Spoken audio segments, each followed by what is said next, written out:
Masters Throwback Tabletop RPGs. Welcome to the first episode of Season 2. Last season, we finished out Gamma World with multiple deaths all around, lots of radiation blasts, some extra mutations, and all sorts of fun things happened. If you watched last season, you'll recall it was absolutely crazy. I would say, actually, all of the cast that finished last season is returning, but we have a new addition. We have Clara Showalter, who is going to be playing the Crazy Cat Lady, but let everybody do their introductions. And, oh my God, we've got a child. How did that happen? We had an interloper. Sorry. That's okay. As usual, going around from clockwise from my perception of where everybody's sitting, we'll start with Ben. Ben, welcome to the game. Who are you going to be playing? We have another interloper. I'm playing the amazing Belinda. He is a stage magician, recently escaped from the Iron Curtain, actually from Hungary. He is known for mesmerizing his audiences with illusions that seem to see him grow and shrink, and sound seems to still as he talks, and the earth just seems different around him. Excellent at close-in magic. He's always able to guess your card. But oddly, he's also never seen without his costume. So his stage presence is very important to his persona, with purple fur, horns, and a tail, usually well-dressed in a tux with a top hat. He's very committed to his character, much like the wrestlers of his day. Excellent. What are we drinking tonight, fam? We got a Baltic Porter tonight from Alaskan Brewing Company, so sticking with the Eastern European style. There you go. Drinking a farmhouse ale from Jolly Pumpkin in Detroit. Well, that introduces you neatly, Heather. Who are you playing today? I'm playing Alyssa Broadwell, a.k.a. the Good Doctor. She's an Eternal who is living in relative secrecy. There are a few people who know that she has powers, but she really hasn't told a lot of people. Her parents disappeared. They went on a business trip. And when she was in high school and never came back, but one of their last things that they told her was that she needed to keep her powers to herself as much as possible because they didn't trust the government, so they didn't want her to have a high profile and get noticed. Have rebellious phases in college, and things happen in med school, and now she's part of the Avengers. So she uses her Dark Force generation to create devices as needed, and helps if somebody's injured or it comes across poisons or anything like that. Excellent. Well, I'm sure Dark Force generation will be incredibly useful for a doctor. Sutures, scalpels, something. I don't know. Clara, our rookie, our new player, welcome. Who are we playing? We are playing Gertrude Jackson, who is known locally as the Cat Lady. She was bitten by a flurkin when she tried to pet something she shouldn't have. We're getting some bad echo again. Yeah. It's okay. I've got the adult language tag on this. So if you can check your comms. Again. I'm sorry. It's not you. It's if I don't have the headset, I get visitors who will step all over my keyboard. Okay. Well, we'll if you want to work through that while we finish the introductions, and I will do my spiel. Ryan. I'm Ryan, and this time around I will be playing Clive Solus.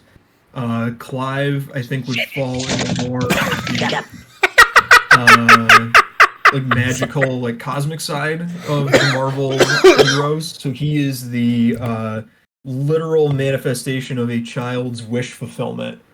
And Clive, so biologically, Clive is like a 40-year-old man, but temporally he's only 6 years old. And he lives with Courtney and her parents in their basement. So he's just this like child's like naive belief of like what a hero should be, and he's just like been manifested, and now he has to navigate the Marvel universe. And what are we drinking, Ryan? I'm drinking an Autocrat. Shout out to Narragansett, Rhode Island. And I remain the Drungeon Master, the internet's favorite mildly inebriated game master, now running Marvel superheroes. I am drinking a old classic, Jameson. Uh-oh, we saw some shifts. Oh! Yeah. We'll have to let that see if it sorts out. We have a minor issue. The Potots have just taken out my laptop. And the screen's busted. So, I'm having a day. Wow. Yeah! So, okay. We can do this. It's just gonna... We will work through this. It's okay. We will. Unless you want to drop out so you can, punish Potats. Let's go ahead and see if I can at least get started. I may end up having to drop... Oh, okay. All right. Never mind. Okay, the cat lady has had an emergency on the way to see McGruff the crime dog, and there are kittens stuck in a tree, so she has to detour to go assist the Tri-City Volunteer Fire Department. Okay. I will try to get back as soon as I can. All right. We will be here. I'm not going to mess with the stream because it's hilarious. Welcome to the joy of figuring out how I'm going to do this. Okay. Bye. All right, we'll see you in a few. All right, to set the stage, this is... Oh, man, everything's all messed up now. That's okay. I'm just going to let it ride in terms of who's where in the stream while we wait for Claire to join us again. So this is Earth 80085. If you want to know my average maturity, punch in that number into a calculator.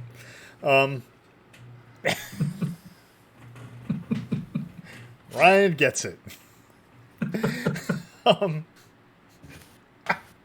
So the player characters are going to be part of an Avengers farm team, kind of like, single A baseball as opposed to, triple A baseball, as opposed to actual Major League Baseball. They're part of the Tri-City Area Avengers, which is a feeder team to a feeder team to a feeder team. If you thought the West Coast Avengers were laughable and the Great Lakes Avengers were even weaker, you've now met the Tri-City Area Avengers. Yeah, let's put it this way. The recruiting drive was led by Dr. Druid.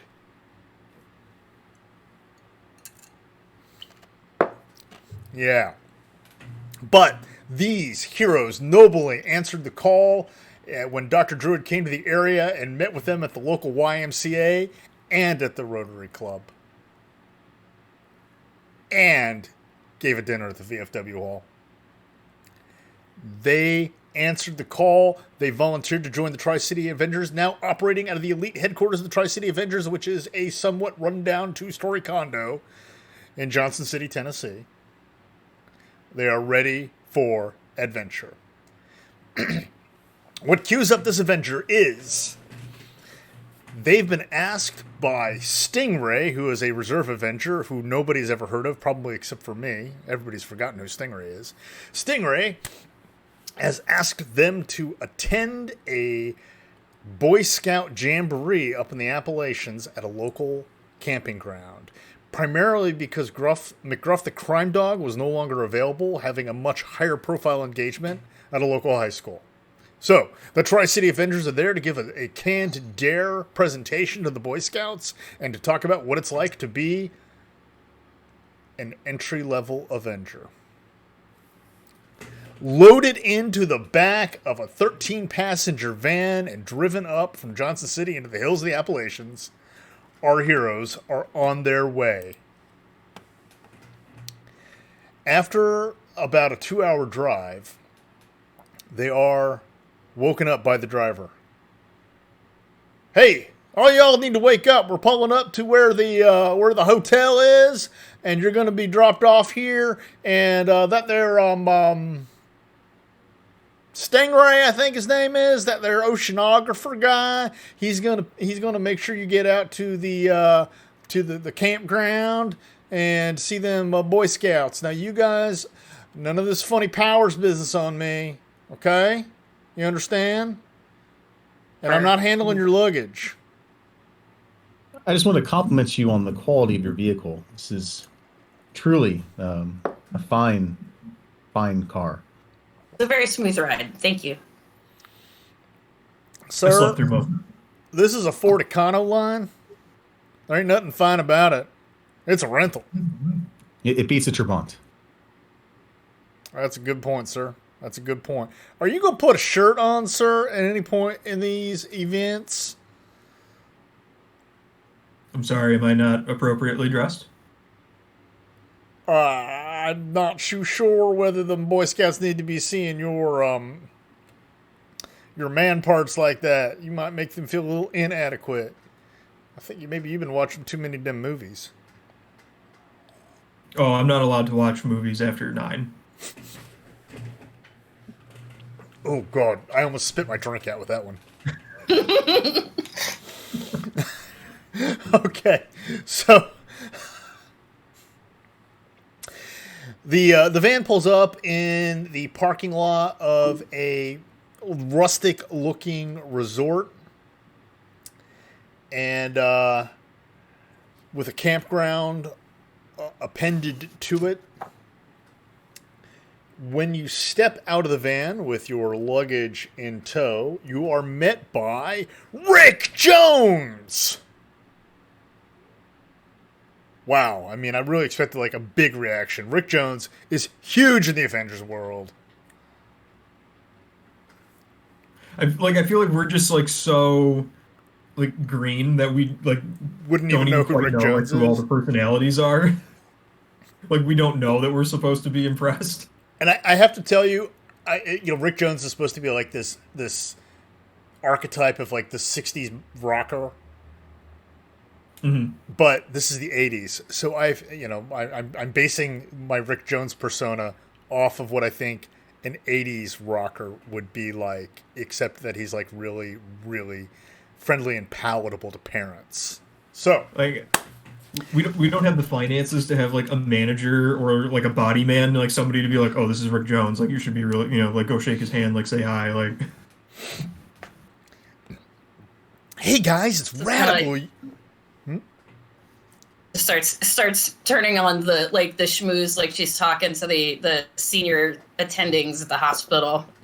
It's great to meet you. It is So glad we finally had this chance. radical that you could come up and meet with us. The kids are so excited about your anti-drunk presentation. They are so excited about meeting real Avengers, even if it's you guys. Oh. I feel like at the insistence of like the van driver that Clive is wearing like an ill-fitting like short sleeve like button-up shirt with a tie that's like loose and like not straight. But like he's Something not wearing you picked up at the gift shop. Yeah, like he's not wearing any pants. Like he still has his like sort of like furs like loincloth on. Barbarian and, like, loincloth. With a white button-up short sleeve shirt on. And he's like That's carrying awesome. bags. Come here, Clyde. I'll fix this for you.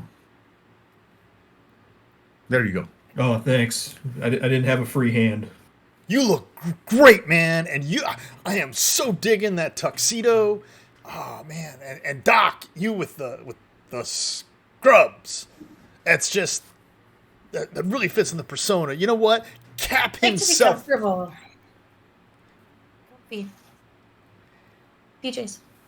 You know, I used to hang out with Captain America all the time, and he'd be impressed with you right now. Before that, I used to hang out with the Incredible Hulk. Bruce, man, he was the can't say that word. They'll get mad at me. But Stingray was going to meet you guys here, but I haven't seen him. Stingray, he's really cool. I hope I'm sure he's very important and gets called away often. This must be a common occurrence for an Avenger of his stature.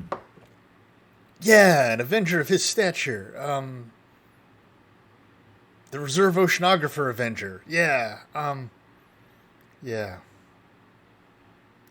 Yeah. You know, I had a record deal once. But that's Did you meet okay. the plastic people of the universe ever? No, but I They're very big where I'm from. I did a really good cover of Lucy in the Sky with Diamonds and Tangerine Man. Sorry. Suddenly, this guy, Rick Jones, is warping into Bill Shatner as while I'm talking. The Beatles were not common where I grew up. So if you want to drop your bags off at the hotel lobby, I'll make sure that the concierge gets them up to your rooms, and I'll take you over to see the scouts. How does that sound? Fantastic. I have no bag. Lead on. Groovy. No bags. No bags. Well, what's he carrying? Or are you just Stuff. walking like that because you like to, man? Just got like 2, duffel bags. He insisted on bringing his G.I. Joes. I'm a very big fan. Tell him no, really. I'm trying to Tried. think. 84 was G.I. Joe on television then? Probably. I think we're like just making it. Yeah. 84 is when they came back. That's a deep cut, Ben. That's impressive knowledge. That's super geek knowledge. All right, so after you get your gear stowed away, Rick Jones, trademark, Vec provides you directions over to the entryway into the park, where there's a park ranger on duty. And as you walk up there, it's about 1 p.m. The ranger on duty gives you directions to the Boy Scout campsite, and you're able to find it fairly easily. There's a posted sign at the campsite saying it's reserved for the jamboree, but when you arrive, you find only empty tents. There's no other campers at the site, and no sign of Stingray or the This makes Scouts. sense. We in Hungary we often go to the forest to flee. Have they run away from Tennessee? I don't think that's. I don't think that's what happened. That doesn't. They come here. This is the destination. So something they're either away from the tents doing something out in the woods, or something happened. This isn't. This is how I escaped. I went to the forest, told my minders I was going to camp, set up a tent next to some others, and then convinced them that we were somewhere else as we fled the scene. Are we early? Where's the itinerary? Like checking, like Clive's checking his like there's like a breast pocket with like it's like a handwritten note from Courtney's parents, and it's like it has like Clive's name on it and their address. Like if anything happens to, here's our phone number. Please take care of this barbarian. So, Doctor, you're saying we should be concerned. I'm saying we should investigate further. Yes, we should probably be on our guard because something might not be right. So, Delinda is going to use his earth control powers to kind of detect places where it's been disturbed or where there's been a lot of movement recently. Make a ooh, you're going to use your earth control powers. Okay. Wow, this is always fun because you guys always find weird ways to use whatever mutations or powers you have, and I'm left going, how would that work? What is your... Let me get over to your character record sheet right quick. The Amazing Belinda. What is your power? You have excellent earth control. Okay, I'll tell you what. Let's see a feat check for your earth control powers. So you'll make a roll. This is the actual very first check we're doing, and this is going to be a test of whether we can actively... okay, so you rolled a d20 against Remarkable, correctly? So, that is white. You are unable to use your earth control powers to identify any areas of traffic or anything like that. I see nothing out of the ordinary here. Usually I'm very much in tune with the ground around me. You guys I'm a could bit of a just woodsman, as you can tell. check the campsite.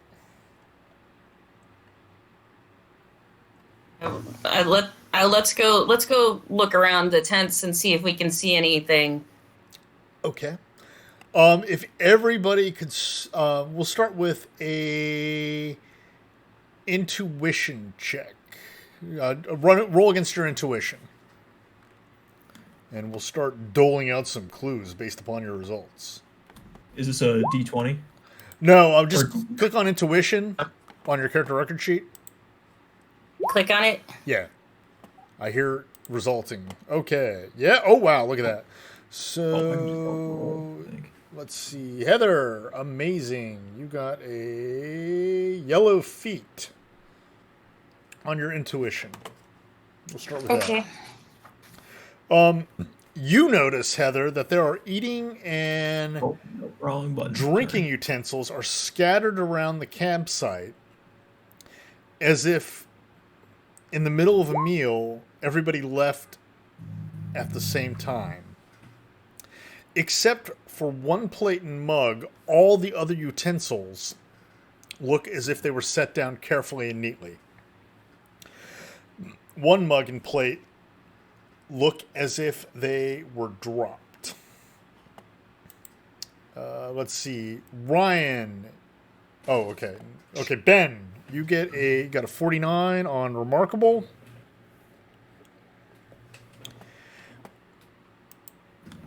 Ben, you identify what appears to be a power pack for armored suit, which is painted to the same colors that Stingray wears.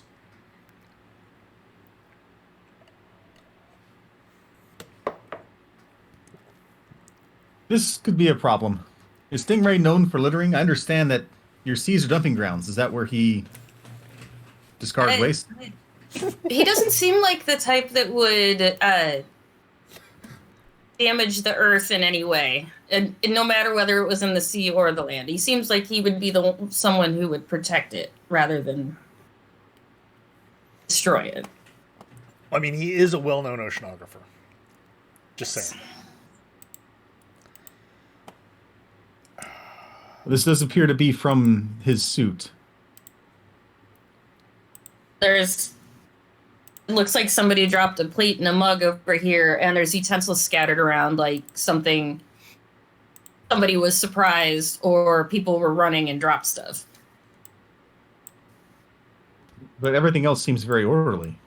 Yeah. It does. Let's see. Ryan, you poke around, but don't really turn up that much. We want to get under our number, right? Is that what we're doing? Well, you roll. No, you want to actually high numbers better. Okay. And for the audience, this is our very first time playing Marvel superheroes. I have not actually played Marvel superheroes since 1986.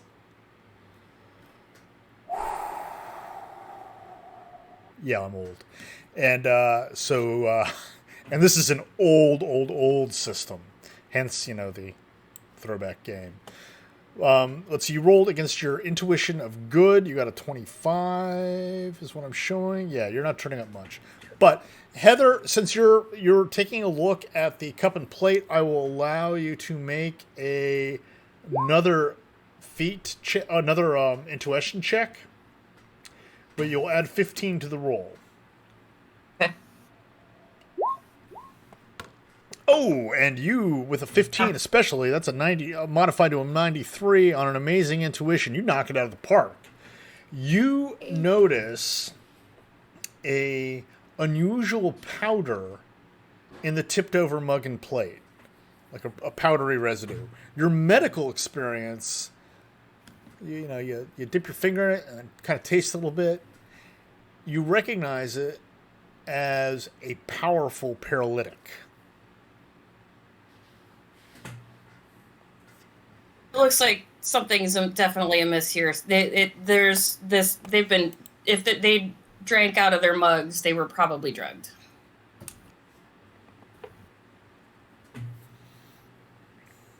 Drugs? When I was a young pioneer, we Terrible drank place from for our children. canteens constantly, so I'm sure they consumed water.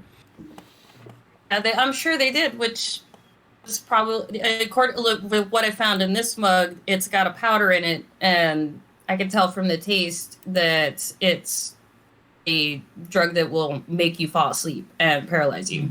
Shouldn't the stingray have noticed water that's poisoned? This is drawn from a source somewhere around here. Would think. I'd expect better from a Avenger of his stature. I mean, come on. If you can't trust a reserve Avenger to get everything right, who can you trust?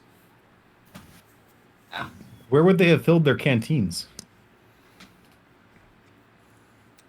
There's Lister bags. For those of you who don't know what a Lister bag is a gigantic canvas bag hung up with water in it with little valves on it so you can fill your canteens. It's probably rock solid bacteria, most of them. I'm pretty sure it's where I get my kick-ass immune system from nowadays.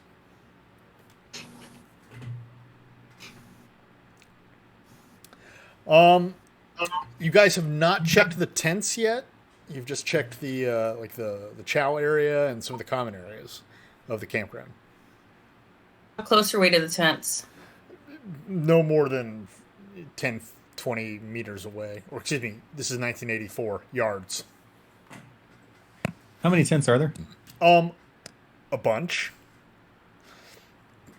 A lot of scouts. Do we know how many Boy Scouts were expected to be here? Maybe as many as 100. Plus scoutmasters. Several troops.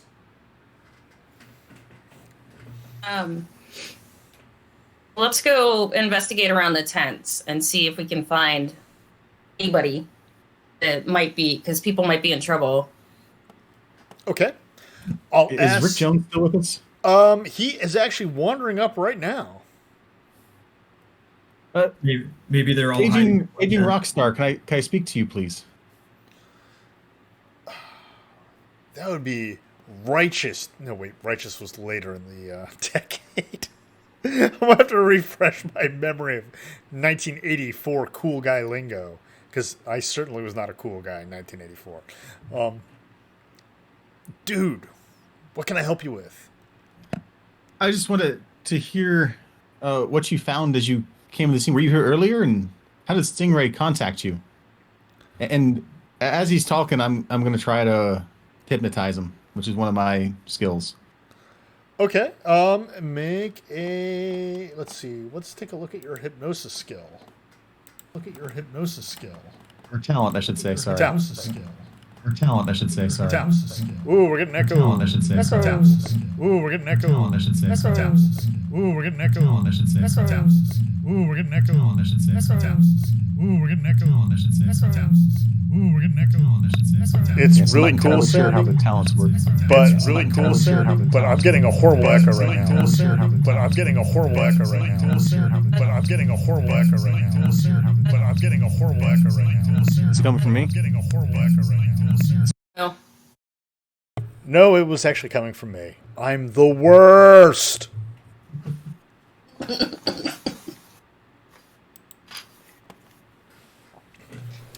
Anyway, so there we are.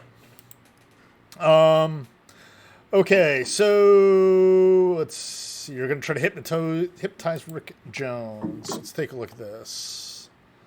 Amazing Delinda. Okay. Yeah, it's one of my talent, a power. It's a talent, not a power. Okay. Probably a psyche check. So let me see a psyche check. What is Rick's psyche? Rick's psyche is typical. So you rolled in 95 on an excellent. That is a that is a red feat. Okay, I'm gonna rule that Rick Jones gets that look on his face. The look of a comic book character who's been hypnotized. So, Rick, you will tell me what you know of this jamboree. I will tell you what I know of this jamboree. Dude. The jamboree was set up by the Boy Scouts. They arranged to have McGruff the crime dog come and give the Boy Scouts a lecture about drugs, but McGruff the crime dog had a more important meeting, or engagement rather, with a local high school. And they only have one costume, so McGruff went there instead. Stingray was the guest of honor of the Boy Scouts, and as a reserve Avenger, they were very excited to meet a real Avenger. But when we told them you guys were coming instead of McGruff, they were a little disappointed, because nobody knows who the Tri-City Avengers are. In fact, one of the kids said, "That sounds like a bunch of Z-listers." It's cruel, but not wrong. Do you know where the Boy Scouts are now? I do not. I would tell you if I did. Did you see anything suspicious before coming to pick us up? No. Everything was on the up and up. I wouldn't lie to you. Thank you, Rick. You'll wake when I count back from 3 and think we've just been discussing Zeppelin. 3, 2, 1. Oh, man. I will tell you, dude. Led Zeppelin 3, that is the best album. When they rock in to the Immigrant Song, it's like nothing you've ever heard. You know what? I should introduce that to Thor. Because, Thor and I are buddies. I've known him since he joined the Avengers. And I'm telling you, he would dig that song. They do have a very Nordic vibe to them. I think you're correct there. Yeah. So, what do you think's up with the kids? We're wasting enough time. We should find these Boy Scouts. I agree, man. This just ain't cool, Daddy-O. Wait a minute.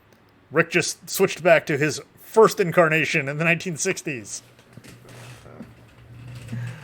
Clive's walking from tent to tent, just ripping the flaps off them, and he says, "Maybe they're all hiding in the same tent. I've heard about adults seeing how many they can cram into a phone booth."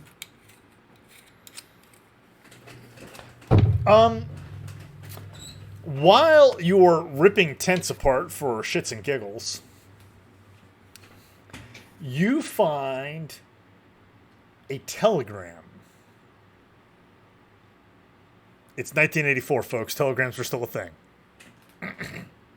So Clive rips the flap off the tent and there picks up the telegram, and I don't know, unfolds it and attempts to read it. Judging from the size, quality, and uniforms found within the tent, this is one of the scoutmasters. The telegram is to a scout, to that scoutmaster in particular, telling him it's a message from Boy Scout headquarters, Boy Scout command, to that scoutmaster, directing him to bring his troop out a few days earlier to help with preparations. It's signed the Special Headmaster.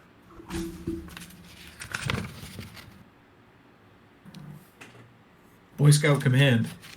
Sounds important. I think they were supposed to be here a few days ago to help set up. This makes sense. There are often missives from headquarters changing directives at the last moment. Usually expect someone local to assist and set up for events like this. So it does make sense. Yeah, I mean, you think about it. If the formation was going to be at, say, 06 in the morning, they would want the Boy Scouts out there 2 days earlier. And it's nice that your leaders here give themselves overly grand titles as well. It's comforting to me to see we're the same in that regard. I'll take you to the hospital sometime, and you can meet some of the folks there. We'll enjoy it. Rick looks at the telegram and says, "Now, I was an Eagle Scout, bro, and there ain't no Boy Scout command. This is whack." Is there not a secret organization in the Boy Scouts that would do this? It's common, right? Right? We don't talk about that.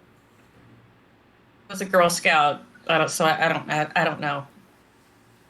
Boy Scout I'm commander. familiar with the Boy Scouts. Is that like the Cobra commander? Is he evil? Maybe.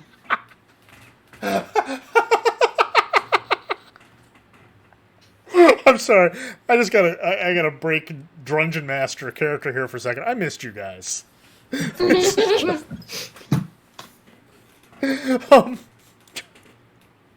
We're not in the A-list for a reason with this team. So Rick's looking at you like, Cobra Commander? Well, he's a comic book character. What's your point? I don't know, Clive. I don't know. But I'm having an existential moment. Through it, Rick. Breathe through it. It's okay. things do feel thinner here all of a sudden. But I can tell you that there ain't no such thing as a special headmaster. I mean, I was an Eagle Scout. I was in the know, man.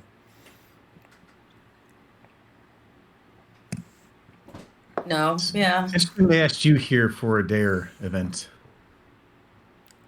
Well, I mean, I would never do drugs. I'm pure as the driven snow.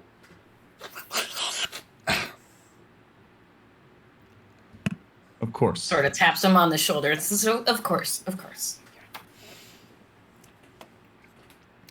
Since you guys can't see me on Discord, you missed my whole, cokehead nose rattle there. Oh, pantomiming. Yeah. We should keep looking. It's still concerning that so many are gone with the sign, and the drugs are definitely a problem. This was supposed to be an anti-drug event, I thought. Yeah, man. It's a little concerning. So while you're moving around, and taking a look at things, I am going to allow you to make another earth control check there. Oh, The amazing Delinda. You, man, I do not have my touch today. You don't have your touch. All right, everybody else except the amazing Delinda, go ahead and make another intuition check. Man. Oh, there you go. Yay! That's right. Clive, your barbarian senses, keen and alert. Notice that there are footprints, lots of them. Frankly, anybody who has ever looked at a footprint in the mud anywhere would have noticed these, but your keen barbarian senses allow them to pick up on them. They're headed north, many of them. Some child-sized, some adult-sized. I thought you said this was a paralytic. I did But say it that. seemed like to me that it could be that they're just in a trance and controllable. Anesthesia's not my thing. I only know what I know from med school and that one clinical rotation and residency. So it's limited. Fortunately, mesmerism is something I am well acquainted with. There are powders to make people more compliant. Hopefully this is not the case here. Perhaps Agreed. our Cobra commander has come up with some sort of mind control serum.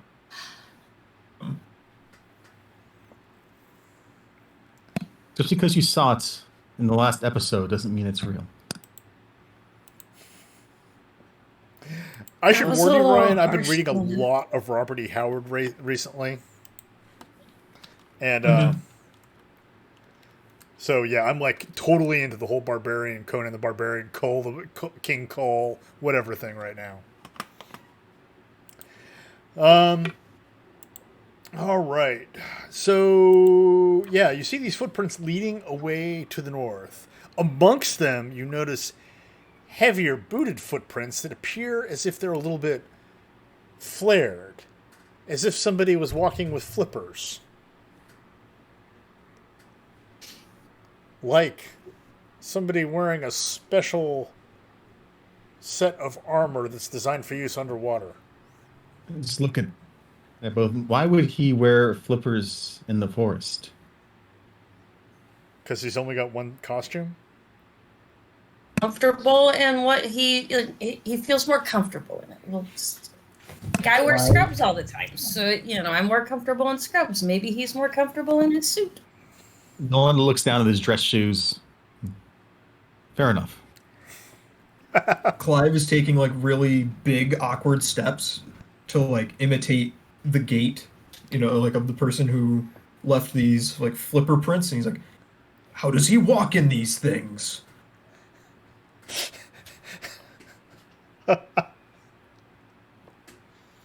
Always told me I had to walk. You should walk backwards in them, so I don't know how he's walking forward. It's beyond me. Truly the skill of an Avenger. Indeed. They all going in the same direction? Yes, to the north.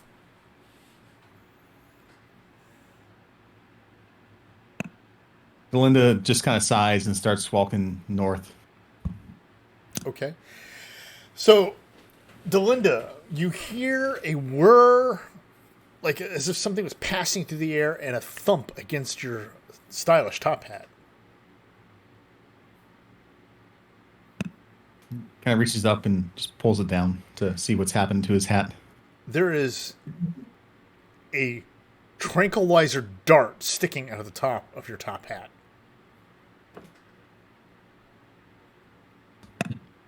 Ah, I see. He's kind of looking around to see if there's anything in the direction from where the dart flew.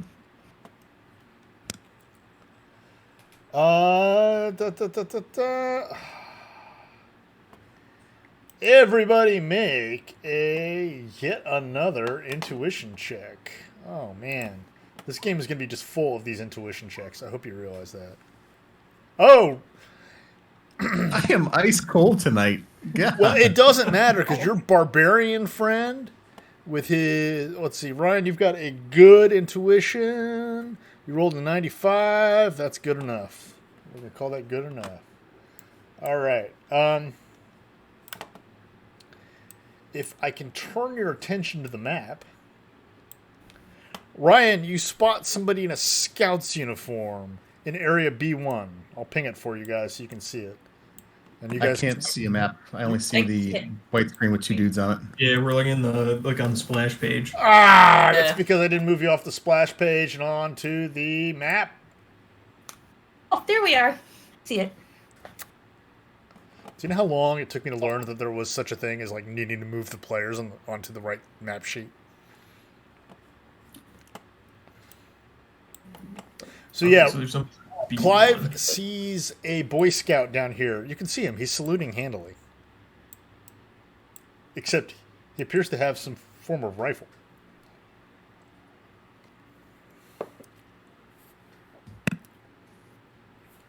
Our young pioneers shoot better, for which I am grateful.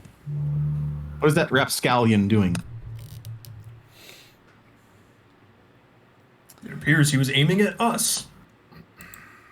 He was indeed.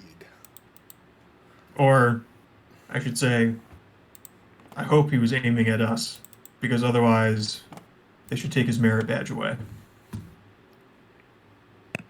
He did miss. Kind of. Oh! We should probably apprehend him. The amazing Delinda is hit by a dart.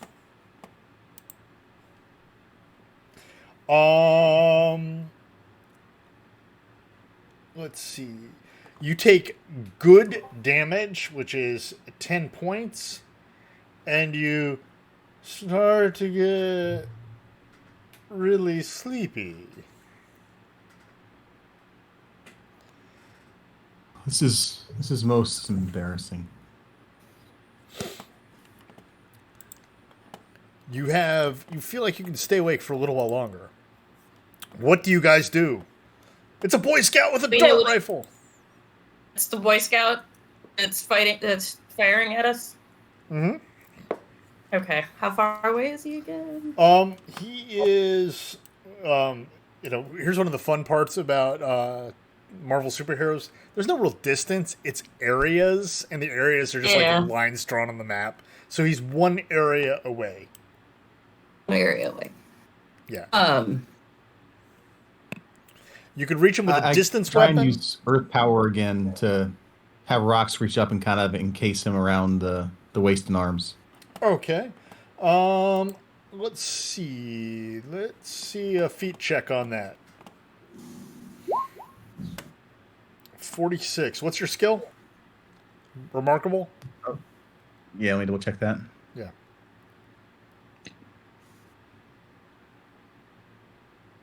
My earth control is excellent. Excellent. Okay. It's a green feat. What's that gonna be? I will say that you bring the rocks up and they trap his feet. The earth, but his arms are still free.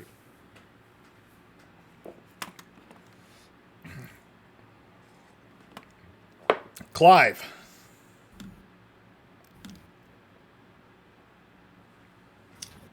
Yes. What is your intent? I think Clive is gonna try to leap towards the Boy Scout to subdue him. Okay. You can clear the distance and enter into that area and be within close combat distance. I'll let you have a strike at him if you want. Remember, you can pull your attacks, so you will never actually kill anybody unless you mean to. Yeah, so I'll try to I'll hit him with the flat of the blade rather than the actual edge. Okay. Let me see a roll. And that's going to be you're going to use your fighting, and this is going to be a edge attack. So let me see what you got. So for talents, I took sharp weapons. Okay. Because he primarily fights with a sword. So that gives you one column shift, right? Yeah. So am I using fighting ability? You're using fighting ability with one column shift to the right. So if you had excellent fighting ability, you would roll on the remarkable table. So I have amazing. I don't know if it goes any higher than that. It absolutely does. So yeah, man, it goes all the way up to beyond. So you have amazing fighting. You get one column shift to the right, so now you're rolling on the monstrous table. You rolled a 29 on the monstrous table, which is a green feat. You hit, and we're going to call this a blunt attack. And what is the damage of a sword? I think it's 10 points. I don't know. Let me check real quick. I think it's 10 points, which makes sense. I gotta find the page that's on. Oh, man. Look, I've got concussion rifles and... sword. Oh, man, I'm good. 10 damage. Amazing. So he is hurt but not out of the fight.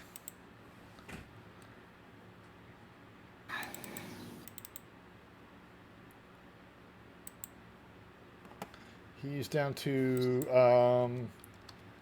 yeah. You smacked him pretty good there, and he's a sad Boy Scout right now, but he's still fighting.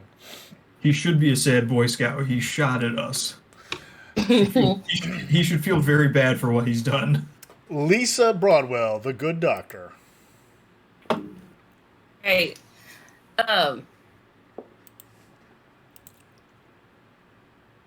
kind of want to make something that, like a projectile weapon. Yeah, using your Dark Force generation. The Dark Force, yeah. And let's see, it's. I want to just like a beanbag rifle or something that I can like aim at his head and knock him out, not kill him. If I can make a recommendation, think like Green Lantern right now. It's kind of, yeah. That other. And I could go and do like a potato gun. There you go. Since we are out Boy Scout camp. Okay. So, what is the power of your Dark Force generation? Let's see. It's remarkable.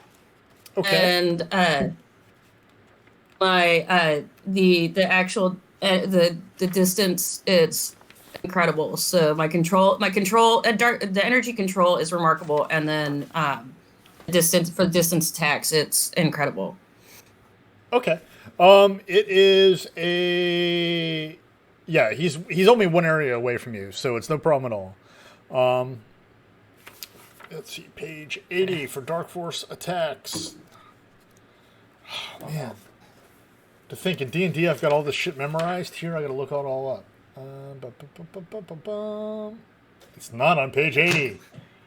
Curse you and your poor indexing, TSR, circa 1983. All right. Control F on PDF is great. Say again? Oh, Control F with a PDF is fantastic. Yeah. Oh, here we go. Dark Force Generation. It's on page 81. Yeah, you can do all sorts of stuff. So you can do power rank damage or a power rank intensity stunning attack. So let's do that. Okay. What's your power rank in Dark Force Generation? Oh, Lord have mercy. It's incredible. Okay. So let's see an agility roll to see if you successfully hit him. An amazing agility. You roll a 22. Oh, no!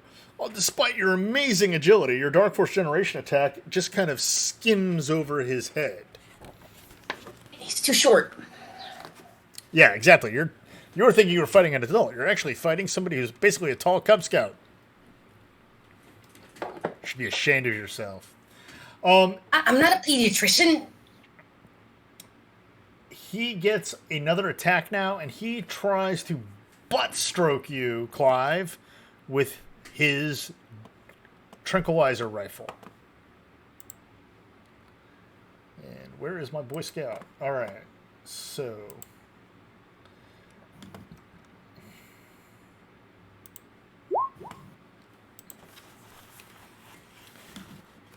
and oops. He rolls a 42 on a typical. He misses you by a mile, Clive. Clearly doesn't play your baseball. So back to the amazing Delinda.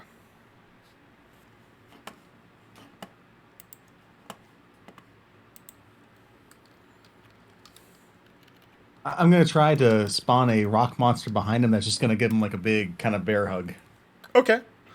Let's see. You've got an incredible skill. So no, you've got an excellent at earth control. Oh yeah, excellent. All right. Let's see a roll.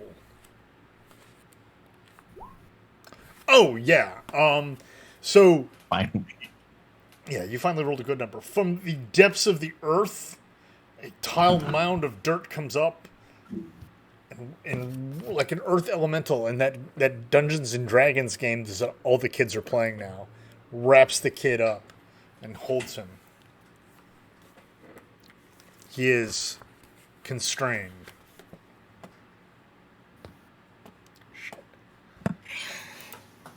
I'm going to just kind of casually walk up to him. Okay. Alyssa's gonna see, like, kind of take a look at him and use her medicine talent to see if she can see what's going on, because this is obviously not appropriate behavior for a Boy Scout. Something's wrong. As you reach the young man, who's maybe 12, 13 years old, he's slipping in and out of consciousness, but whispering to himself. All controlled. Can't resist. Much danger. Took him north. Took him to. And then he passes out. Rick Jones Can says, I do a mental probe of an unconscious person? you can try, but he's drugged, and you might not be able to get much out of him because of the drugs. I mean, you guys were here to prevent drugs, and look how this went. Yeah. Or we're the Independent League Avengers. So I'm going to try it, and so it's the target makes a psyche feat to resist the effects of a mental probe. If successful, I can't do it for another 24 hours.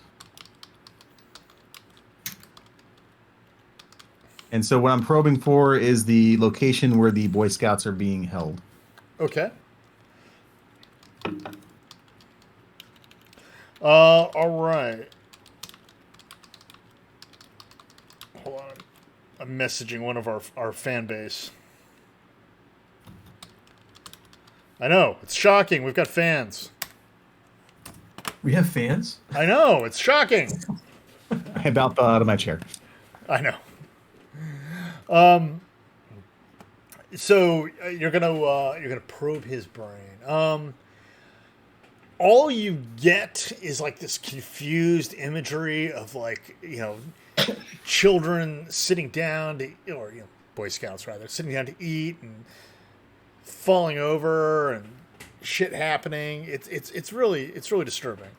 Rick Jones says, I better get with the Rangers and get some medical help and call some parents. I'll try to help That's you. a good idea, Rick. You know it. This is some crazy stuff going on up here. I don't know what's going on. Can Alyssa use her medicine talent to see if she can help with bringing him out of this induced whatever? Yeah, I mean, I'm assuming that you as a doctor have got like some sort of medical kit with you. With medicine as a talent, it's like my reason is going to increase by 1 rank with dealing with medical problems, medications, poisons, and surgery poisons. So maybe I can at least figure out what's going on. Okay. Go ahead and you can make an assessment of him. So medicine would be a reason skill. So I'm not sure what would be like a column shift 1 or column shift 2. And my reason is incredible, but then I get it increases by 1 rank. So what would that be? That would bring it up to monstrous. Get up to amazing. Yeah. Oh, amazing. Yeah. So go ahead. Let's see a roll, and I will give you some information based on that. 62. Well, on an amazing, 62 is good enough for a yellow feat. So with a good examination and with the equipment you have on hand, you think he has been exposed to some sort of mind-altering herb from the Orient. Oh. Okay.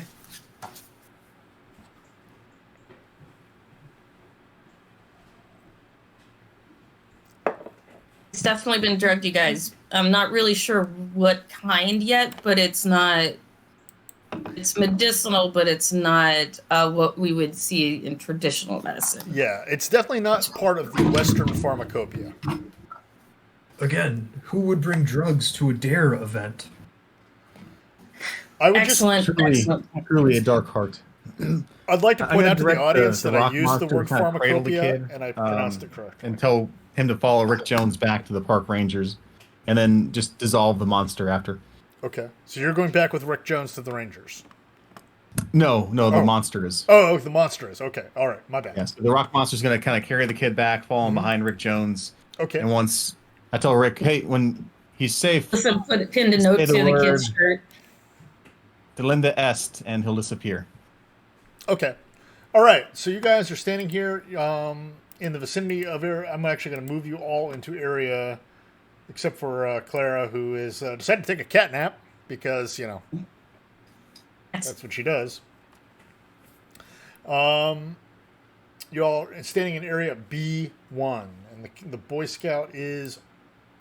Wow, it won't let take me the Boy. Let me take the Boy Scout off the map. There we go. And this is not the direction that the tracks led in originally. It looks like maybe this one split off later on, or circled back, or something. This park is large. Yes. Yeah. Yeah.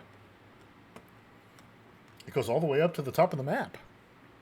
Is there any sort of elevated area that we might be able to get a reasonable view of the rest of the area? Well, off to the north, you can see a ranger tower.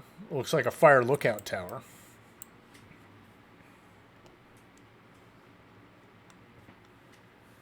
I want to head in that direction. Okay.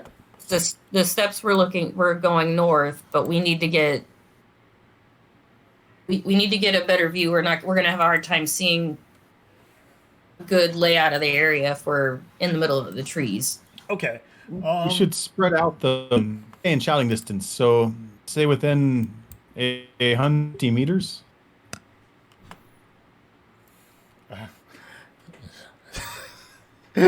Stick to the Marvel superheroes approved range of area. Within one area of each other. Oh man! I was trying to get a metric joke in, but that's okay. Could Alyssa make like walkie-talkies? With Dark Force generation? You could try. I would have to see a roll on that. If you got a red feat on walkie-talkies, yeah, I would say yeah, that would work. I don't even know what that would be. What's your Dark Force generation? I mean, it is incredible. I have one of my talents is engineering. But I get a bonus shift to the right when using reason to deal with a problem with one of the field, including inventing and building. All right, I'll give you the column shift to the right.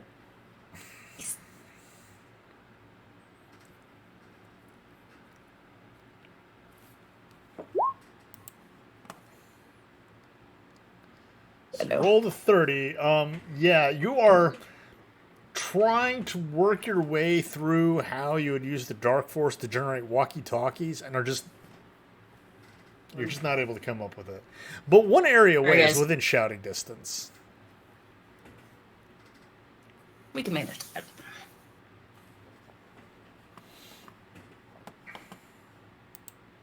So if you're going to move your way north, just show me the paths each character is taking. While Crazy Cat Lady naps. Cat naps.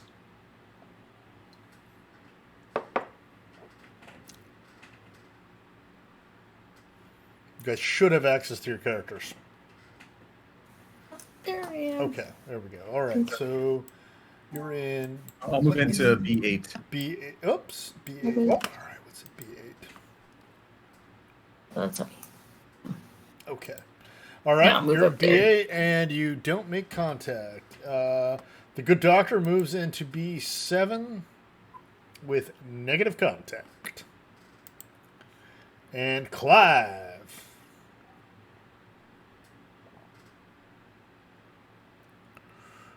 Where are you going?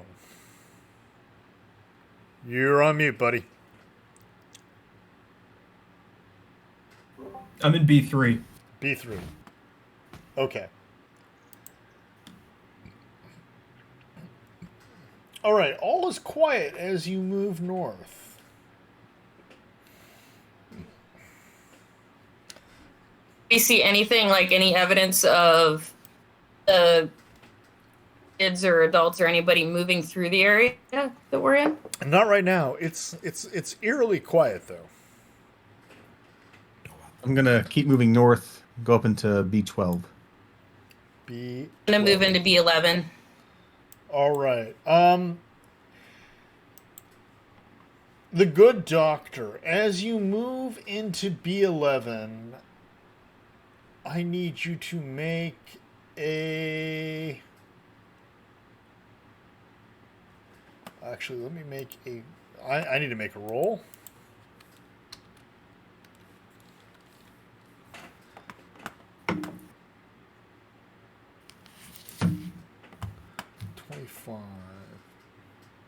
Okay. You hear a thunk as a log trap fails to catch you. That was close.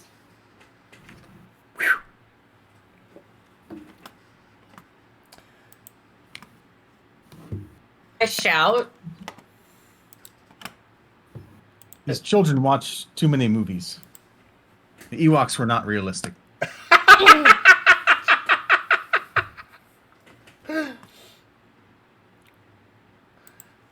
I holler for Delinda and for Clive and let them know that I found something. Do I see anything else? Just the crap that I dodged? You don't barely see anything else, but you do feel a dart thunk into you, thunk, doing 10 points of damage. And you too start to feel very sleepy.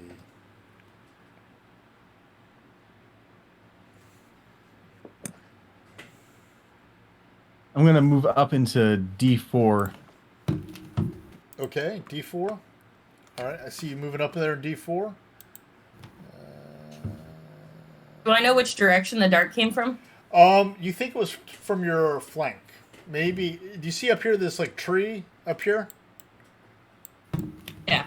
You think maybe somebody at the base of that tree. The amazing Delinda, as you move up to B4, you glance over your shoulder and you can see a Boy Scout hiding behind the tree, trying to engage the Good Doctor with a dart gun. I'm going to try to mesmerize him. Okay, let's see a mesmerism check. Which psyche? Yep. My psyche is excellent. Okay. Yeah, he's completely unable to resist that. And he looks at you with the blank look of a hypnotized soul. You want to drop the rifle. I want to drop the rifle. You want to tell me everything about what happened to you and your fellow scouts. We drove up here from Greene County. It was our entire troop. Billy Joe, the scoutmaster, was with us. It was very exciting. We were going to meet a real Avenger, and then we found out it was just going to be the Tri-City Avengers, and we were very disappointed. We would rather have met McGruff the Crime Dog, because at least he's kind of cool. Those Tri-City Avengers guys, they're dorks.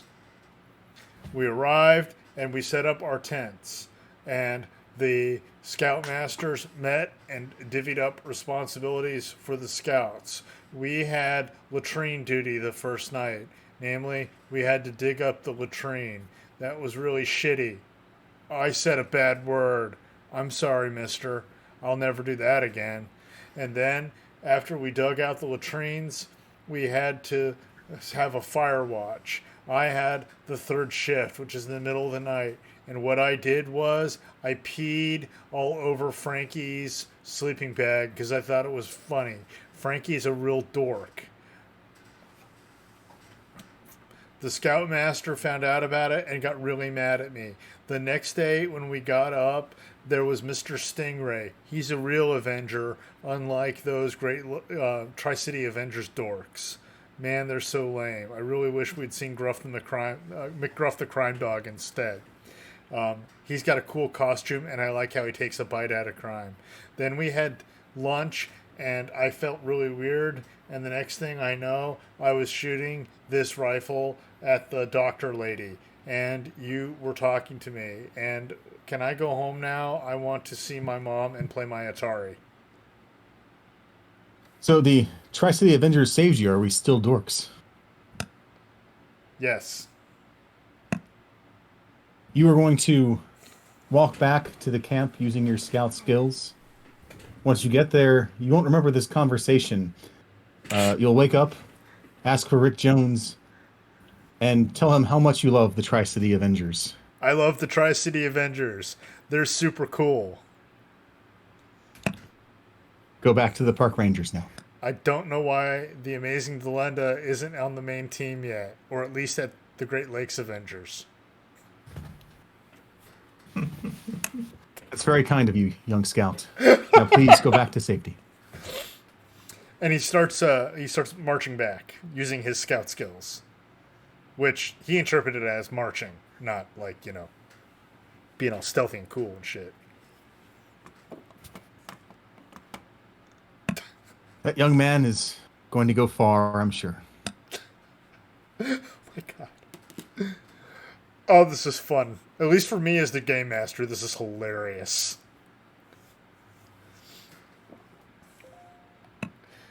Yeah, I like the powers my dice gave me. It gives me a very particular story set to tell with this one. So, How far can Clive jump? How far can Clive jump? Yeah. He's a barbarian. He can jump at least an area. Okay. I didn't know if jumping to where Delenda's standing is too far. With a mighty barbaric leap, you could easily reach where Lisa is now, or Alyssa Broadwell, and then with a second leap, you could hit where the Amazing Delenda is. So I want to do a leap, a leapfrog thing. Yeah, okay. And jump over to where Delenda is. Okay. Well, shit, what did I do? Oh. I accidentally closed out of the adventure. Whoops! Oh, There we go. All right. Probably land with a crunch, and then with this gust of wind, as almost jump so fast it's almost creating a vacuum behind him as the air is rushing in, and he leaps again. It's time for a classic tick comment. I'm cat-like! Delenda kind of looks at Clive and just sort of starts dusting off his shoulders. Much to you every time. So I imagined I'm leaping in right as the Boy Scouts leaving. So Clive says to Delenda, you did tell him to stop, right? I sent him home. How far is home? I sent him back to the Rangers, not home. Oh, okay. We wouldn't want a Boy Scout walking along the highway. that would be bad. Do they not Listen, know how to use maps to get home? It's one of the first skills we learned as young pioneers. Alyssa comes just sort of shuffling up because she's still feeling the effects of the dart. So she's just sort of sleepily, slowly walking up. What'd I miss? I was going to make a joke, but I don't know if it's my joke to tell. Would Clive have the forbearance to refrain from telling a joke if it wasn't his joke to tell? Not. Yeah. Clive's going to ask Delenda, asking, does he not know, how to read a map? And he's I don't know. Is he officer or NCO track? I don't understand this joke.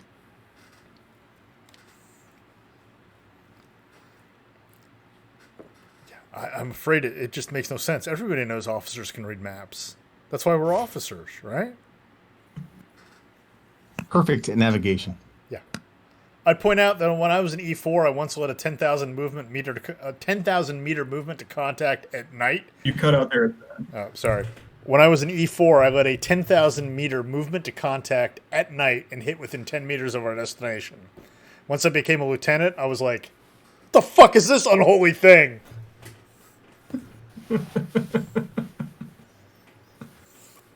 That does sound about right. Yeah, it does. Yeah. Anyway, so you guys are rallied up at area. What area is this? D4 right now. You can see a couple areas ahead. A fairly wide river. I mean, it's not like super wide. It's like, medium riverish, 20, 30 feet wide, with a couple of creeks feeding off into it. Man, whoever drew this map didn't know jack about geology. So I look at Clive and said, "You like to jump? The far bank is there."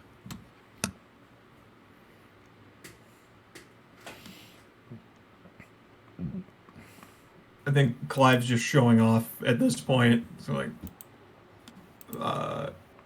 leaps over to the clearing in D6.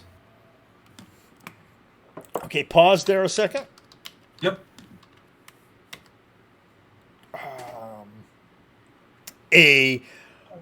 You land and hit a tripwire, which sets forth a set of spikes tied to a branch that just whizzes right over your head. I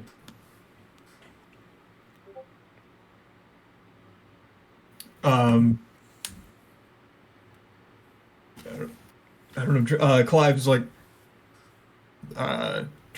whips around. And he's like, "Don't come up here." How did they have time to build this? I just moved north up into C or to D2. Well, clearly American Boy Scouts are much better trained than young pioneers. Yeah. D2? So, oh! sticks in it. There's a lot of propaganda in Young Pioneers. It just, repeating slogans and such. There was that telegram that said that the one troop came up 3 days early. So it's possible that they were the ones who set all this stuff up. So as the amazing Delinda enters area D2, you narrowly avoid triggering a punji stick trap. Who let these kids watch Rambo? You step Must on have it, been the babysitter. but are able to leap away with your fast reflexes before you are pungied. Connor let me watch part of Rambo once.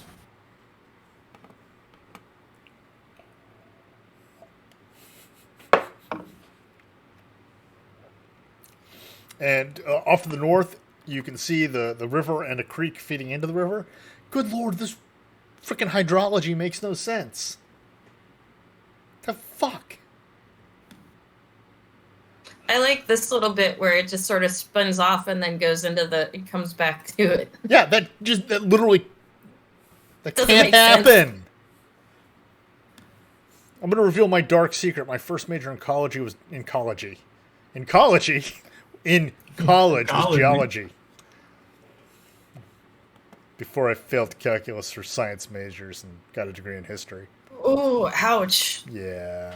Yeah. You chose wisely. Yeah, I did, but... Oh, well. So, yeah, you can see north, and you're only a few areas away from the Ranger Tower, the fire lookout tower. Is that in Q4 or is that a different tower? Q4, correct.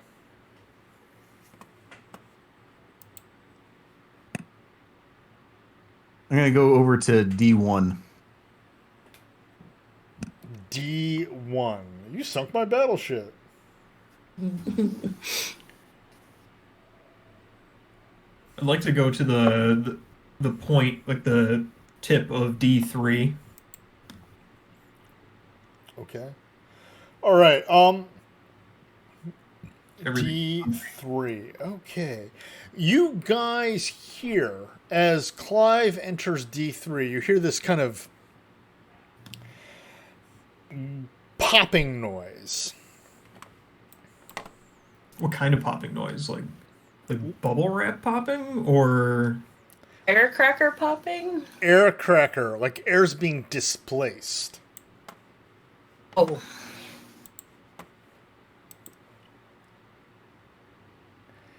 And What is this? you hear rustling off to your right.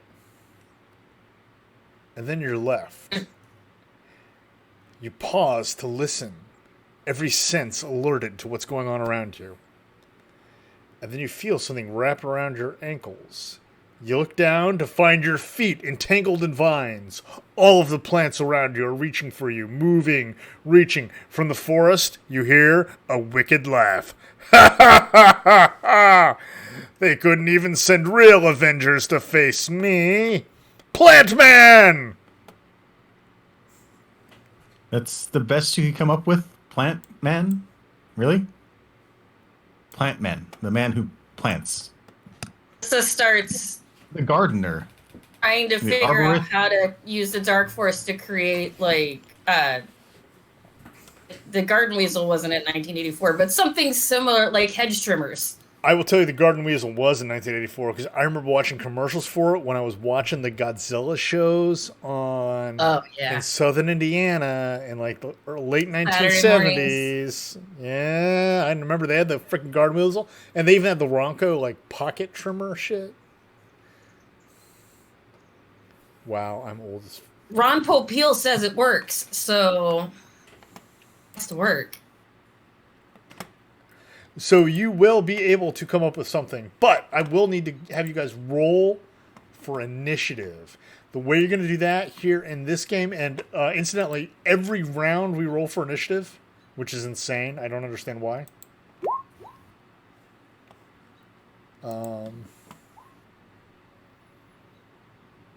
Okay. Okay.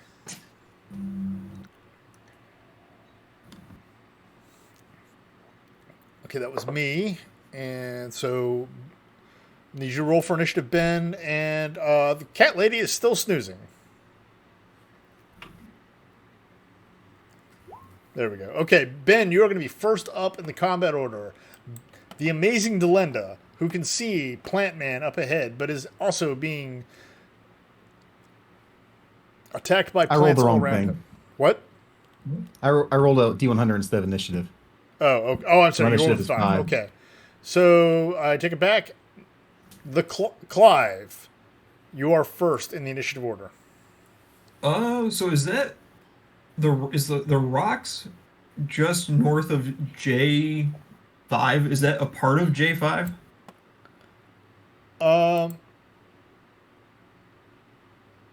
Where's J5? I see J8, J5. Yes, the rocks are J8, part of. sorry. Yeah. J8. Yeah, they are part of J8. Okay. Yeah, I want to leap over to J8, so hopefully on my next turn, I could contest J7 in the Plant Man. Okay.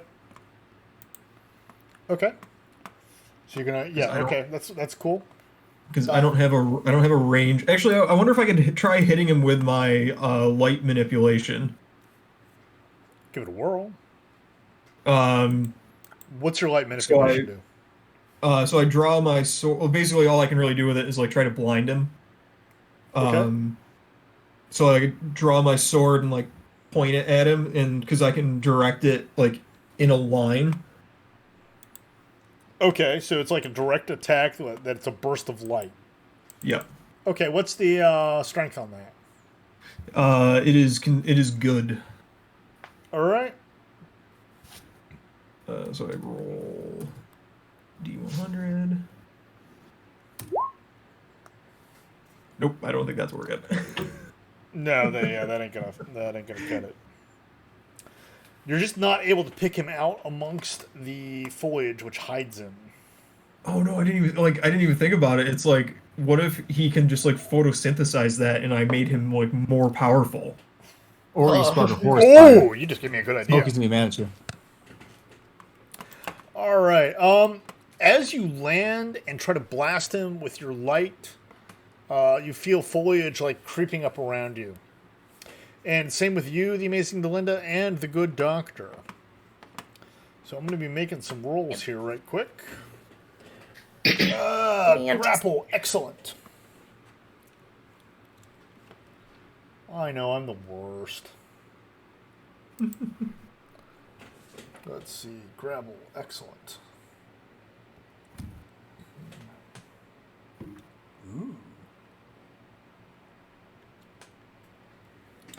What is a partial grapple result?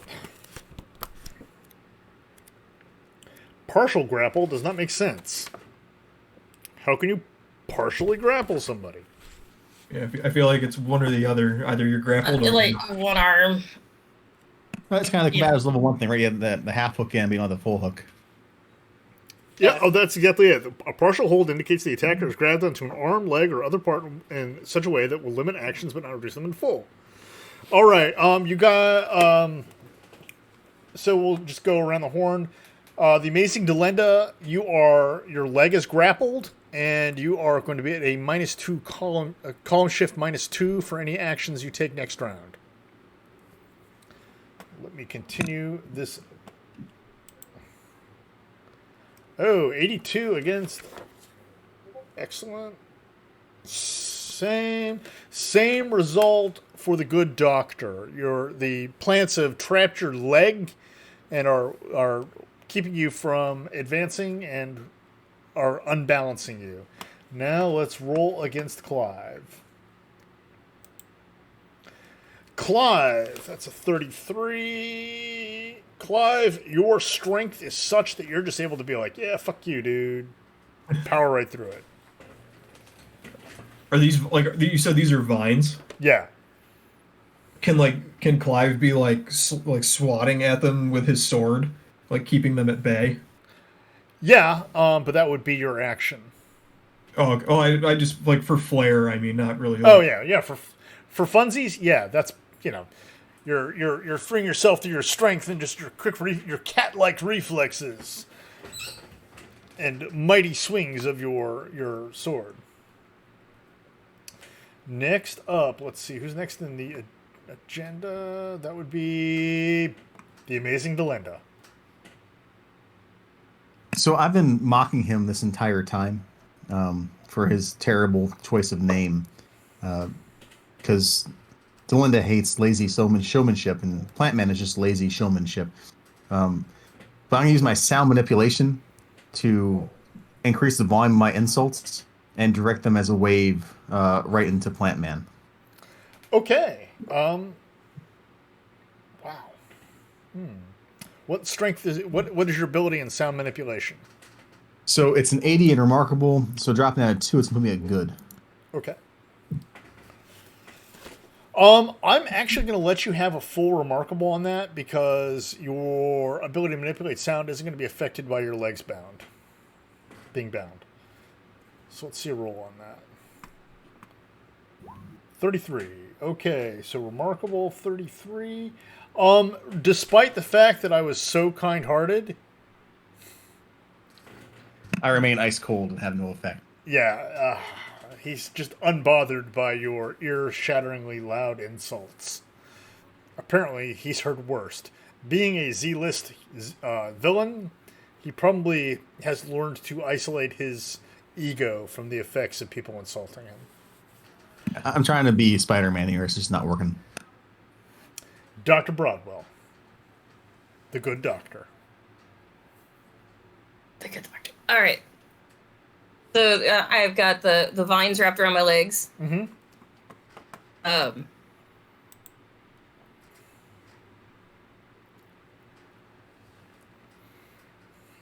Kind of want to do try the garden weasel thing. See if I can free my legs. Okay. Using Dark Force Generation to summon some sort of weed whacker or Yeah. Yeah, one of our Some sort of cutting tool that could myself loose. in the chat somebody recommended a weed whacker, which is cool. I mean that works, right? Weed whacker would be good, but this is the 80s, and I don't know that they had battery powered weed whackers then. We would need a really long extension cord. We had electrical weed whacker back then and gas powered weed whackers. But whatever you use your Dark Force Generation. All right. I'll try weed whacker, why not? Okay. All right, let's see a roll on that bad boy. Would that be my reason, or would that be just a D100? What's your Dark Force generation?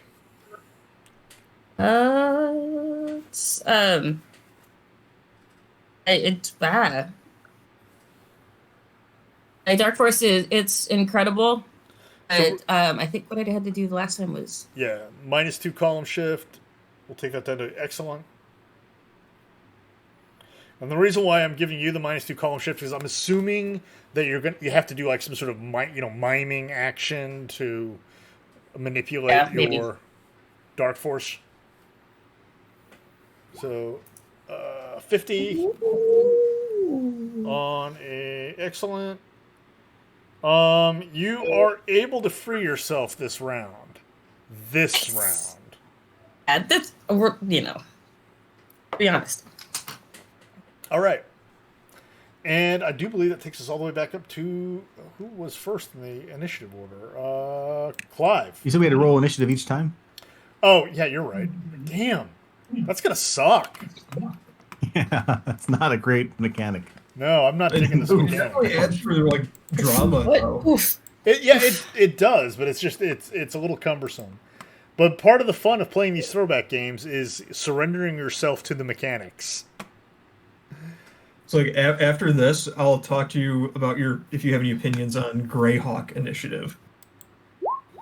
Oh, going all the way back to the old school stuff with like the adding your what was it? The speed factor of the weapon to your initiative to. I think this is like, well, it was like a bolt, like an add-on that you could bolt onto like 5th edition. So it's more like a golf score. You want lower numbers rather than higher numbers. I don't know. I'll have to think about that. Heather, you are first in the initiative order. Fine. I think I'm gonna move up to. I don't know what, like basically the opposite end of where Clive is. Yeah. You may have ruined your pure white scrub shoes traversing the That tree. is impossible. I'm just saying.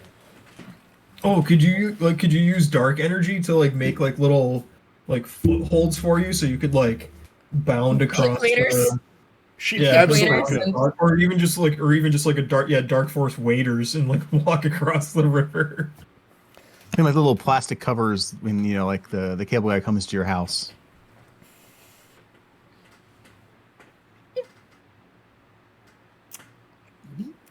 I'm just saying that's a great idea. That's an excellent idea. I will write that down for later. There's more water ahead. Oh. So Then do I get to do anything, or do I just I'll let you have an attack this round. I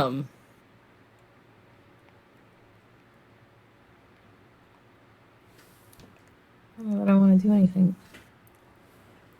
Is there any, like, can I see anything else other than just Ant-Man, Clive? Like, is there anything else between us?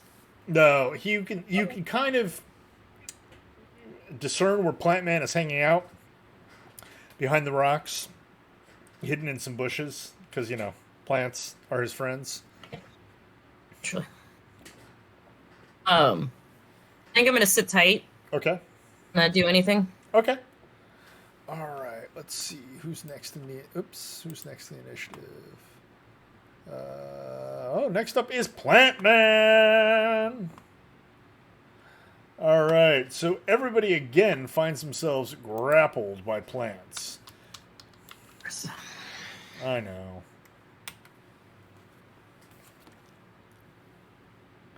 Starting with the amazing Delinda. The plants are not able to hold on to you this round.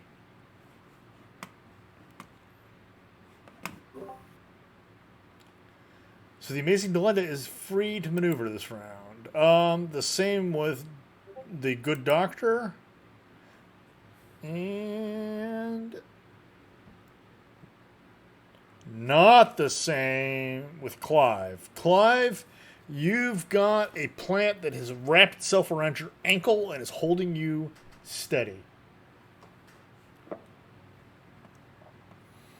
And next up is Clive. So can I, like, is it possible for me to, like, cut through the vine that's holding me in place? Yes, and I wouldn't even have you make an attack. Your sword slices through the vine, but that is going to be your move, your action.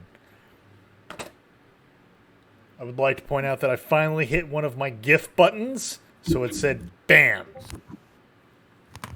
I was very excited about that. Pow!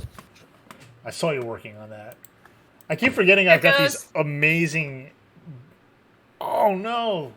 They're not working saw correctly. it, but it was behind the map. The map blocked it. Oh, that's no good. Hold on. Let me get my gifts up to the front. There we go. All right, we're trying this again. Pow! Bam! I worked really hard to get these put together. All right. Okay. Can Clive still move on his turn? He cut the ropes or the vines rather, and I'm gonna say he can move this round. Okay.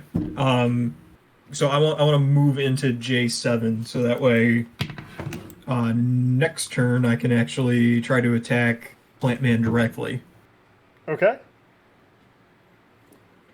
So there's a lot of visible rock by where Plant Man is, right? Yeah. Okay, so Delinda's going to shout, "It's incredibly inappropriate for a weed man to be at the jamboree, especially a dare one," and then use his ground manipulation to have a whole bunch of stalagmites kind of come out and try and pierce Plant Man.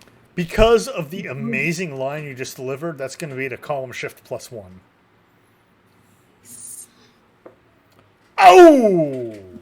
What's your strength on? It's remarkable or excellent? Excellent. Excellent? Yeah. So I gave you a +1 column shift because of the great line you delivered with an 81. That's a yellow. And that's a throwing blunt. That's a hit. I am going to... let's see. Excellent. You did 20 points of rock damage to him. Excuse me.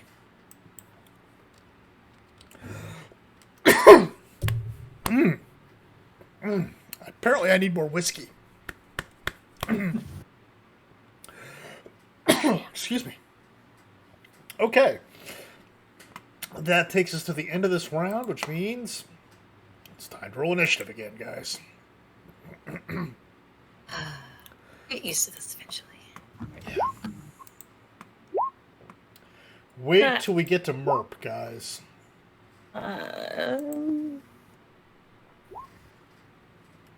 Oh yeah, it's not me again. Ryan, you are up first. You are right beside him with your sword of smackering. So Clive is a big fan of The Karate Kid, which came out earlier this year. He's seen it numerous times, and he fancies himself a practitioner of karate. So Clive is going to use his martial arts to try and stun Plant Man. Okay. With a karate chop. Okay. So using his martial arts A talent. Oh, martial arts A, that gives him a +1 shift to shit. Now I gotta look that up. I don't think it gives him a +1 shift, but I think it has an effect. The practitioner of this type of martial arts can stun or slam an opponent regardless of their comparative strengths and endurances. Okay, hold on. It's on the talents. Yep. Okay, so you'll make a fighting roll.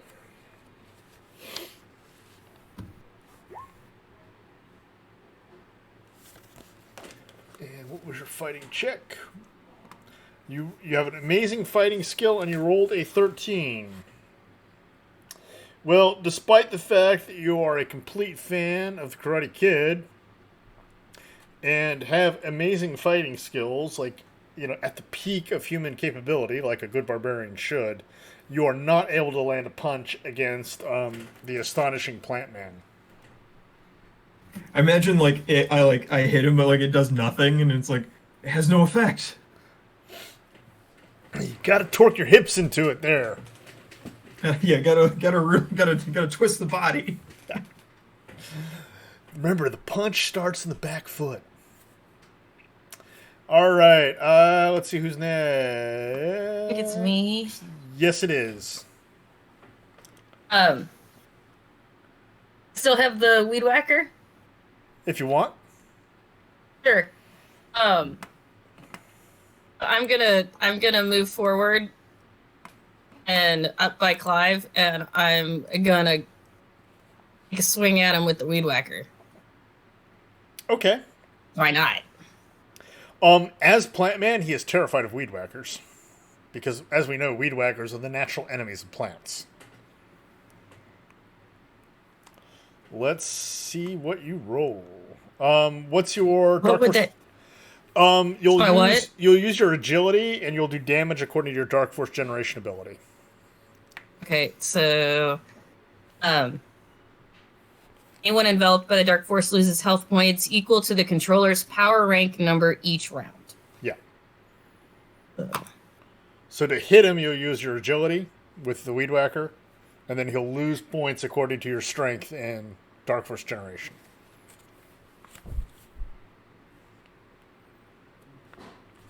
There we go. Oh, yeah, 50. Let's see, amazing.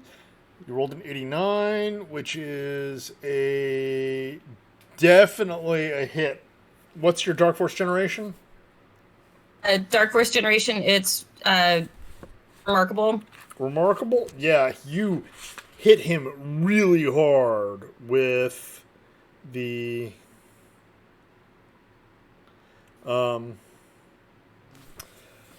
Dark Force Weed Whacker, and I'm actually going to rule that with something that high, you actually stun him. And he is... See Green Lantern do that. Yeah. He is stunned and unable to act this round.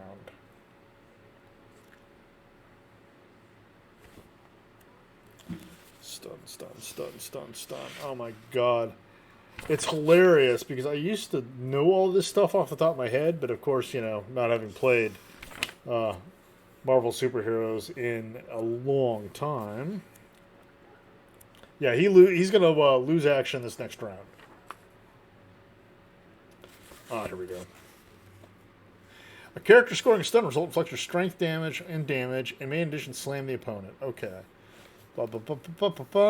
Alright, so you also do remarkable damage to him, which is 30 points, and he is out of action this next round. That means it's Ben's round.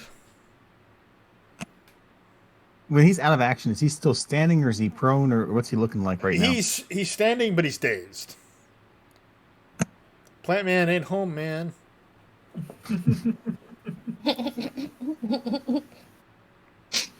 Delinda is going to yell at that. You know what's great about plants? They can't grow on rocks. And he's going to have the rocks kind of shoot up from underneath him to try and throw him up into the air. Okay. Because he's stunned, I'll give you one column shift on that attack. Okay, 86. And your skill in earth manipulation or earth control is excellent, as I recall. 86. Yep, that's right. I give you one column shift. That's still a yellow. Give it a blunt attack. You slam him to the ground. And he is likewise, he's kind of out of the fight at this stage. He's been stunned, and then he's been slammed, and he's just not looking too good. I will give you guys an opportunity to cuff him, maybe using Dark Force Generation, before he comes to. Okay, let's do that. So that would be what would I use to make the cuffs? Was that reason, or would that be? That would be a Dark Force. If a successful use of Dark Force would allow you to do that. So as long as you get green or better. Would that be a D100 then, or would that be? Yeah. Oh, yes. D4? You bind him, and he is now cuffed with your dark force powers.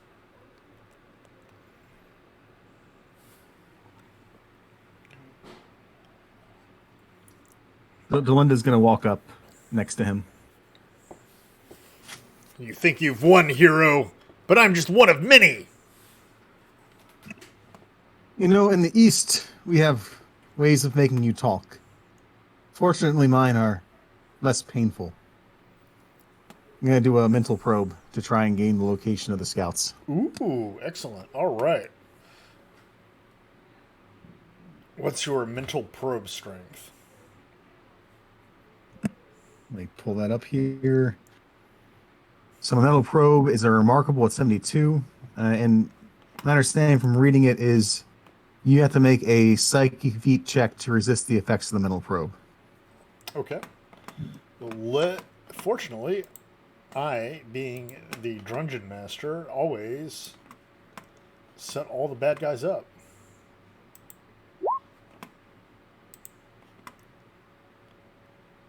Yeah, he's not resisting that.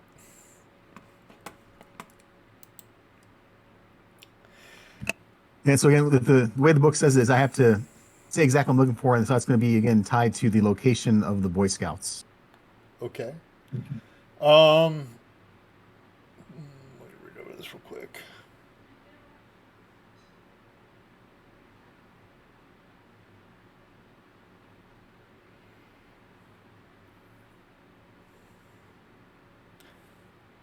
What Boy Scouts?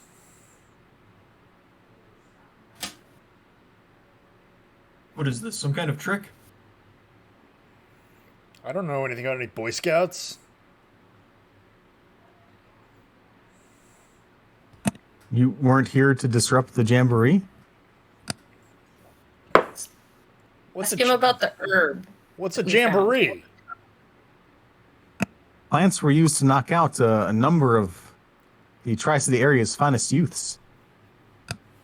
Utes? Utes. Yes, Utes.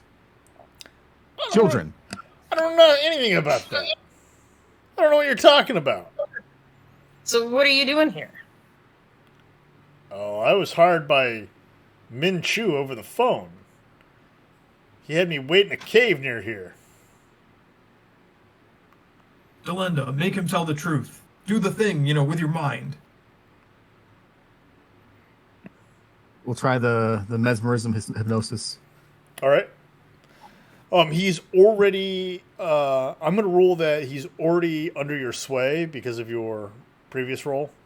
So mesmerism is very easy, and his mind is open to your. Oh yeah, and you would have smacked him around anyway. You want to tell me everything you know about this mission? I want to tell you everything I know about this mission. So Min Chu hired me over the phone. He said that he needed a heavy to come through and help him on an op. He was pulling a job. So I waited in a cave near here. And my orders were, if anybody was moving north out of the campsite, I was to capture him. Now, Do you honestly believe you're a heavy? well, by myself, I slowed you guys up, didn't I? Because I'm Plant Man. Check it. Look at you now. Well, I mean, there were 3 of you Avengers types and just 1 of me. So what does that say about you?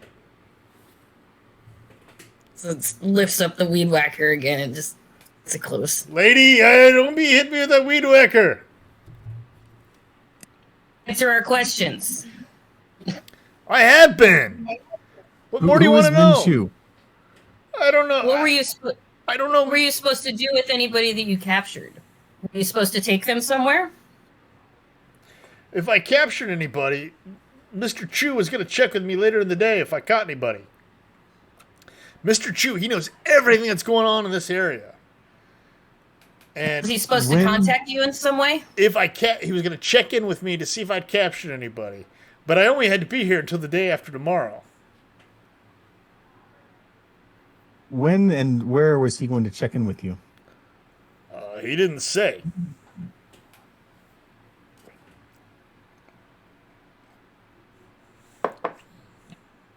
So, you're going to help us. You want to help us very badly. Well, no, I don't want to help you very badly. I want to go home now. I mean, I already got paid for this job. You want to help us very badly. Okay. You're going to go back to your cave and wait there for Minchu. When he comes, you're going to wrap him with your plants and wait for us to arrive. I mean, I think this sounds like a bad plan. I mean, it's like 11% of a bad plan. That's better than my normal. Double digits. And if you do this, we'll speak kindly to the authorities about your future sentence. Trust me, the word of the Tri-City Avengers goes far in these parts.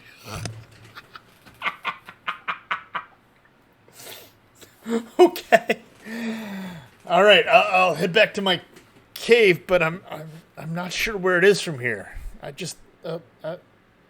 I'll walk towards it.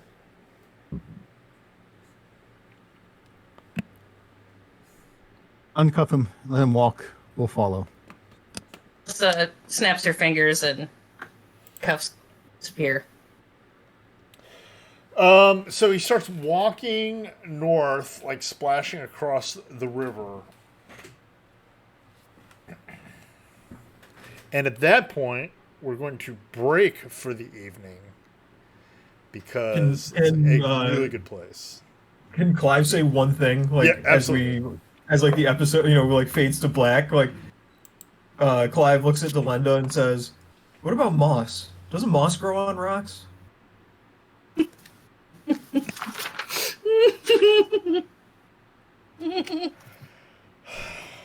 You learned your You have a scouting point, lesson Clive. as well. You guys are the worst. All right. So, as longtime viewers will know, we only play for 2 hours because that's pretty much the limit I think human beings have for being on camera at any one period of time. Those of us who've been in a lot of team meetings for the past few months know this. So, any last comments from our players before we wrap it up for the evening? Excited for next week. See This has been where we go. an absolute blast, and I hope everybody enjoyed it. I hope you guys are having fun, because this has definitely got that Gamma World vibe again. Well, I hope longtime fans of the show will be happy that my character did not die. For once. For once. I mean, there's always next week. Yeah, there's next There's week. We've got Mordecai. We've got Mordecai. There was Whisper. There was Rusty Crib. Rapport, and then Rusty. Charm. Yeah. So, yeah. The fact that you made it through the first episode or the first session with the same character, pretty much untouched, is like a Christmas miracle. All right, guys, I will see you and I will see the audience next Friday. Thank you for watching. I hope you guys enjoyed it, and we will hopefully wake up the crazy cat lady from her nap for next session. And I will see you guys later. Thanks, guys. Really appreciate it. Good night, all. Bye. Bye, everybody.